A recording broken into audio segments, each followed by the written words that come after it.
dia harus berjibaku dengan masalah-masalah sendiri, apalagi kena COVID, di periode COVID, itu membangun kemandirian dia.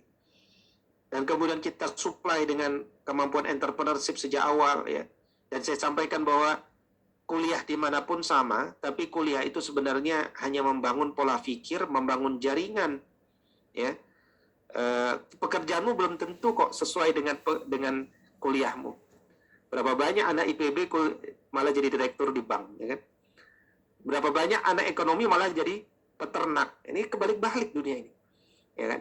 Itu sebenarnya karena memang kampus itu dunia mengenalkan pola pikir, jaringan, ya, miniatur kehidupan. Gitu. Nah, standar Islam itu adalah anak di umur 20 tahun, dia udah mandiri dan sudah siap menikah dan seterusnya.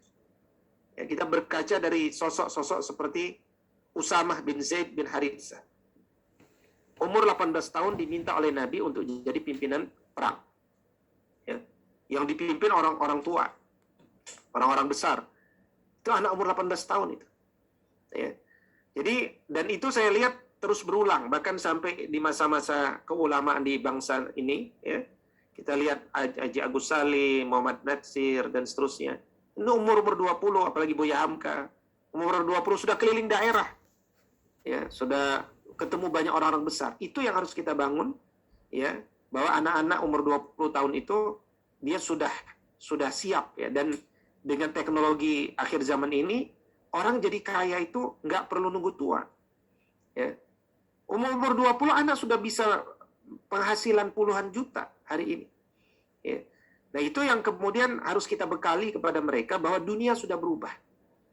Dan itu menjadi semakin relevan bahwa mendidik itu bukan untuk melahirkan tenaga kerja. 16,7 juta tenaga kerja sekarang itu punya persoalan. Ya, 2.000 PNS sendiri cuma bisa merekrut 2.000 orang. Ya, itu pun kalau dibuka bersamaan. Jadi tenaga kerja kita ini mau dikemanakan? Ya, saya ketemu ada banyak murid-murid yang lulus kuliah, ya, S1, memang anak-anak cerdas, tapi nggak berani ngapa-ngapain. Ya, kenapa? Karena kesuksesan, kegemilangan bagi mereka itu adalah kalau lulus di perusahaan. Kalau nggak kerja, mereka nggak sukses namanya.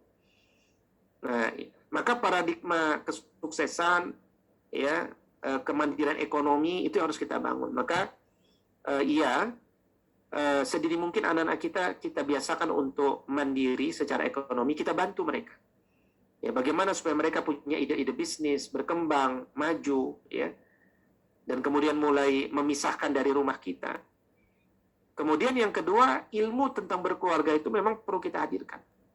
Ya, paling bagus dari orang tuanya, menyampaikan langsung secara berkala bagaimana menjadi seorang suami, bagaimana menjadi seorang ayah. Itu ilmu yang memang nggak didapatkan di kuliah hari ini. Makanya kita sedang perjuangkan ini supaya masuk kurikulum itu di sekolah. Ya, kecuali misalkan saya sekarang sedang menjalani aktivitas di satu pendidikan di perguruan Darul Ulum, ya, misalkan di Majalengka, materi keluarga itu akan saya masukkan di tingkat SMA. Ya, apalagi kalau di kampung-kampung anak lulus SMA kadang-kadang ada juga yang sudah nikah 1-2 gitu. Maka materi-materi itu memang materi-materi standar yang harusnya sudah masuk di level SMA, SMP gitu ya.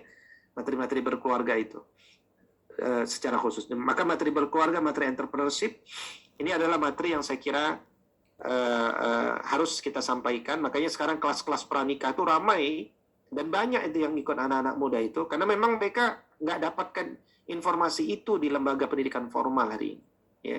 Nah, karena itu jawabannya adalah harus dikurikulumkan, ya. Dan sekali lagi rumah kita adalah madrasah kita, maka dari madrasah ini kita harus punya kurikulum dan nggak ada masalah anak kita sudah umur 20 tahun ke atas atau tidak. Selama dia ada di rumah kita, dia ikut kurikulum kita. Nah, maka bangun budaya ilmu, kalau istilahnya Prof. Muhammad Nurwan Daud, bangun budaya ilmu, ya, termasuk di rumah-rumah kita, sehingga dunia ilmu. Bahwa anak kita bermain game, oke, tapi Anda harus membuat satu rencana hidup. Anda mau main game jam berapa? Oke, kita sepakat main game jam, katakan ba'da asar, ya. Oke, mulai dari situ. Terus sebelum asar apa agenda Anda? Nah, kita bantu, kan kita pendidik nih. Pendidik ini kadang kita jadi tutor, kadang menjadi coach, kadang menjadi syekh, kadang menjadi ayah, kadang jadi teman, gitu kan. Jadi kita perlu tarik ulur dengan anak kita agar dia punya rencana hidup, life management. Ya.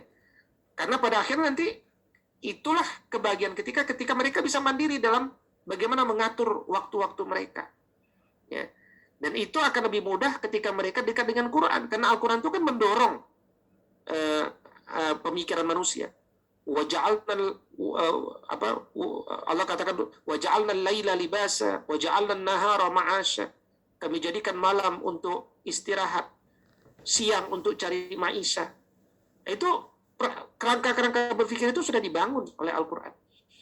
Nah, maka menanamkan nilai-nilai Qurani akan memudahkan anak itu untuk semakin siap dan mandiri untuk menjadi sosok pemuda Islam yang sebenarnya. Demikian wallahu a'lam bishawab. Terima kasih Ustaz.